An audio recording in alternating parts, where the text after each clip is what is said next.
O lordosis. So, ito raw yung curvature ng ating lumbar, yung lower part ng ating lumbar. No?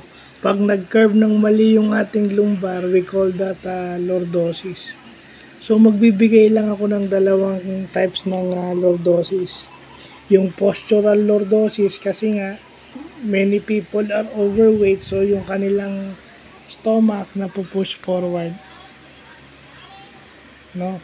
Napupush inward yung kanilang, so parang yung posture dahil nga overweight sila, napupush forward yung kanilang stomach, no, napapalabas kasi nga overweight sila. And then yung congenital lordosis or traumatic lordosis, yun naman galing sa injuries and accident. Pag tinamaan yung lumbar mo, syempre magkakaroon ka ng congenital or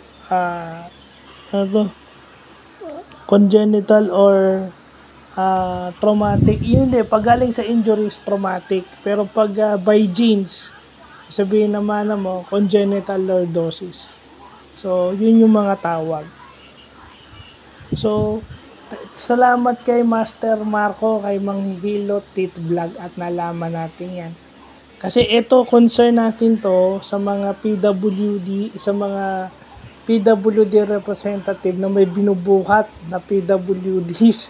Diba? Bubuhatin nila siyempre, mapababae, mapalalaki yan. Kung may mga anak kayo, kamag-anak kayong PWD na kailangan yung buhatin, o ayan, baka maapektuhan ng inyong lumbar o yung spinal cord. So, yun lang muna. Hindi na tayo mag-aano sa ano kasi hindi naman tayo doktor. Mabuti nang na-vlog natin. Kasi kung overweight kayo or tinamaan kayo, yan yung mga magiging sakit nyo, yung lordosis na yan. So, yun lang po.